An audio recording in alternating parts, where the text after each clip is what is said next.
Dewan Perwakilan Rakyat Daerah atau DPRD DKI Jakarta mengapresiasi program pemerintah Provinsi DKI Jakarta untuk melakukan rekrutmen petugas prasarana dan sarana umum atau PPSU dengan syarat penerimaan dari sekolah menengah atas atau SMA menjadi sekolah dasar atau SD.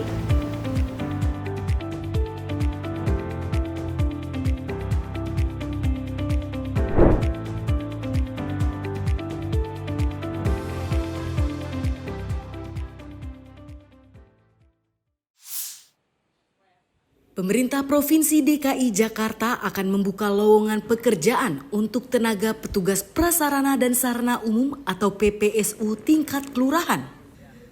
Sebanyak 1.652 petugas PPSU akan direkrut untuk mengisi posisi di seluruh kelurahan di DKI Jakarta. Proses perekrutan akan dilakukan secara transparan dan bebas dari praktik korupsi, kolusi, dan nepotisme atau KKN. Selain itu tidak ada pungutan biaya dalam proses perekrutan ini yang akan dilakukan melalui sistem pengadaan secara elektronik atau SPSE.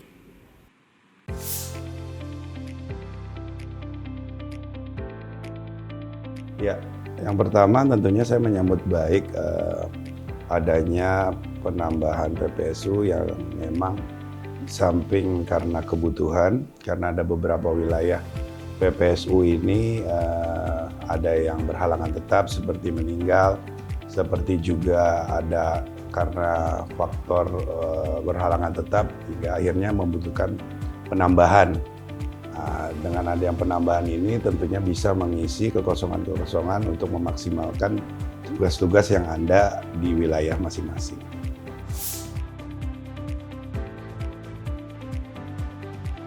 Ya tentunya pengawasan pasti kita akan mengamati dari mulai perencanaan, dari mulai regulasi yang ada, dan juga tentunya dari tahapan-tahapan peneleksian, perekrutmen tenaga PPSU ini sendiri.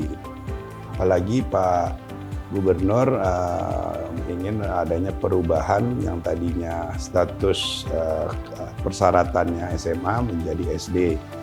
Ya karena ini memang pekerja lebih teknis, pekerja sarana prasarana ya kita bisa memahami dan memaklumi agar mungkin saudara-saudara kita, sahabat-sahabat kita bisa dapat bekerja. Bukan berarti mengecilkan status pendidikan mereka, bukan, tapi istilahnya pekerjaan ini bisa dilakukan oleh saudara-saudara kita dengan bisa menjangkau yang lebih luas.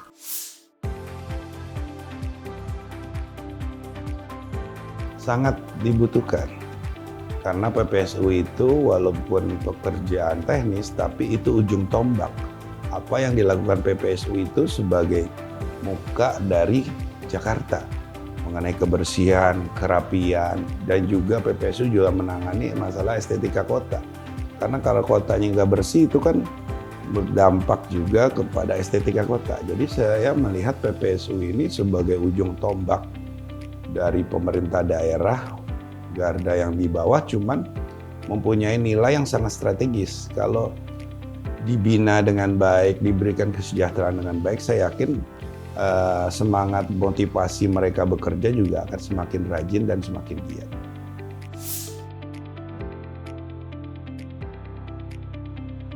Prioritas utamanya itu untuk warga Jakarta ya, karena banyak juga warga Jakarta yang saat ini punya potensi, punya kesempatan untuk bekerja. Dia bukan kita menafikan saudara-saudara kita yang di luar Jakarta, boleh saja, tapi prioritas utamanya adalah prioritas warga Jakarta. Sedang diatur oleh Biro Pemerintahan dan juga Badan Kepegawaian, regulasi apa yang menjadi keinginan Pak Gubernur tentang adanya perubahan-perubahan terhadap PPSU ini sedang dibahas dan dikaji. Jadi saya mengajak seluruh warga masyarakat yang sangat antusias ingin mendaftar PPSU untuk bersabar dulu, karena pemerintah DKI Jakarta sedang menyiapkan aturannya, regulasinya, agar warga masyarakat yang ingin mendaftarkan sebagai PPSU ini bisa mengakses dengan mudah.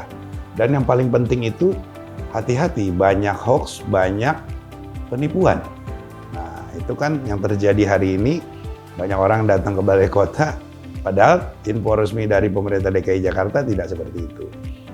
Rencananya kan pemerintah ini akan membuka pendaftaran PPSU ini melalui link internet yang ada. Nanti di situ ada petunjuk aturannya seperti apa untuk mendaftar, untuk memudahkan juga kan seluruh warga masyarakat yang ingin mendaftar agar berhati-hati, karena pasti ada upaya-upaya dari pihak tertentu ini ingin melakukan penipuan, ingin melakukan pemerasan dan tanda kutip ya, ingin melakukan pungli, agar tetap berhati-hati, berwaspada, karena hal-hal seperti ini sering kita lalui. Makanya tunggu pengumuman resmi dari pemerintah DKI Jakarta kapan pembukaan ini akan dibuka. Kalau menurut informasi yang saya dapat akan dibuka pendaftarannya lewat link internet. Saya rasa yang dilakukan evaluasi dan perubahan oleh Pak Gubernur itu kan tidak banyak ya. Mungkin mengenai status pendidikan dan juga mungkin terkait masalah tata aturan kinerjanya. Saya harapkan pemerintah DKI tidak terlalu lama, agar kita juga sudah bersiap, karena kan untuk mempersiapkan orang dengan jumlah banyak itu butuh waktu, rekrutmen segala macam tahapan-tahapan yang harus dilalui. Ya, saya harap sih penyiapan regulasi ini bisa cepat.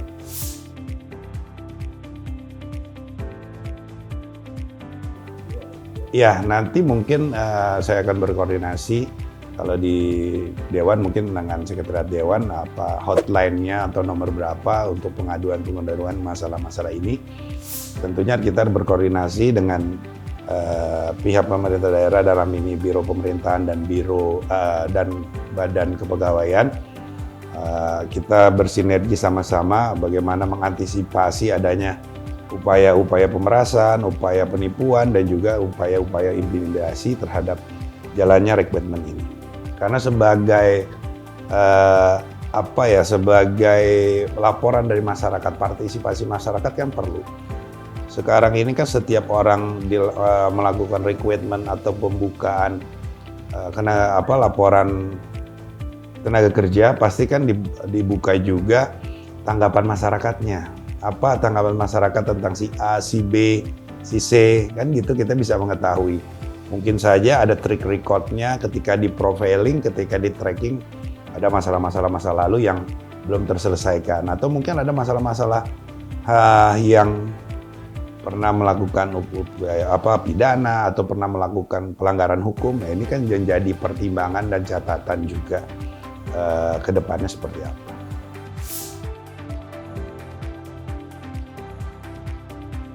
Ya, saat ini PPSU sudah bekerja baik ya. Saya katakan tadi bahwa PPSU itu adalah muka utama Kota Jakarta.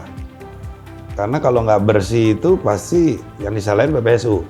Ada sampah di mana, di wilayah, di kampung atau di seterusnya, pasti disalahin PPSU. Nah, menurut saya kesejahteraan mereka yang rajin itu harus ditingkatkan. Yang saya dengar memang sebelumnya sudah bagus ya, kalau ada reward dari gubernur, ada apresiasi dari gubernur karena kinerjanya baik, saya pikir kita juga patut apresiasi untuk itu gitu. Perlu diapresiasinya dengan langkah apa? Ya mungkin dengan pemberian hadiah di hari tuanya. Kan kalau kita ikut program asuransi itu kan ada jaminan hari tua kan gitu-gitu. Nah, sekarang itu kan juga ada bukan hanya BPJS Kesehatan, ada juga BPJS Ketenagakerjaan. Nah, di situ kan juga ada item jaminan hari tua. Saya pikir kita bisa mendorong dari hal itu untuk pemerintah bagaimana peningkatan kesejahteraan yang tujuannya juga untuk memotivasi kinerja mereka gitu loh. Ya kalau ada usulan tambahan-tambahan lain, bonus lain selain itu ya kalau memang dimungkinkan secara aturan, saya sangat mendukung.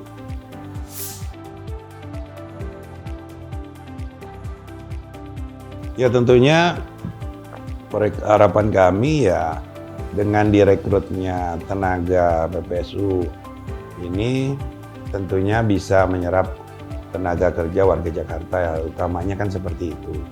Yang kedua, PPSU bisa bekerja maksimal karena kan beberapa kelurahan ini bolong-bolong, ada yang sudah wafat, ada yang berhalangan tetap, ada yang berhalangan karena hal-hal lain.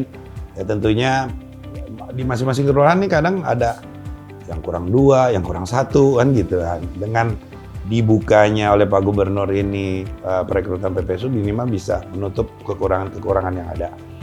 Harapannya tentunya kinerja PPSU ke depan yang sudah baik bisa dipertahankan, syukur-syukur bisa lebih baik agar masyarakat Jakarta juga mengenang PPSU gitu.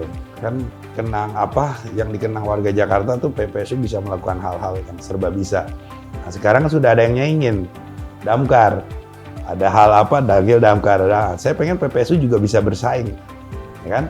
Walaupun dua-duanya itu perangkat pemerintah DKI, tapi kan saat ini yang menjadi idamannya, yang jadi booming damkar, karena apapun yang dikeluhkan masyarakat bisa damkar lakukan. Nah, saya berharap juga PPSU bisa bersaing juga, dalam rangka motivasi kerjanya seperti apa.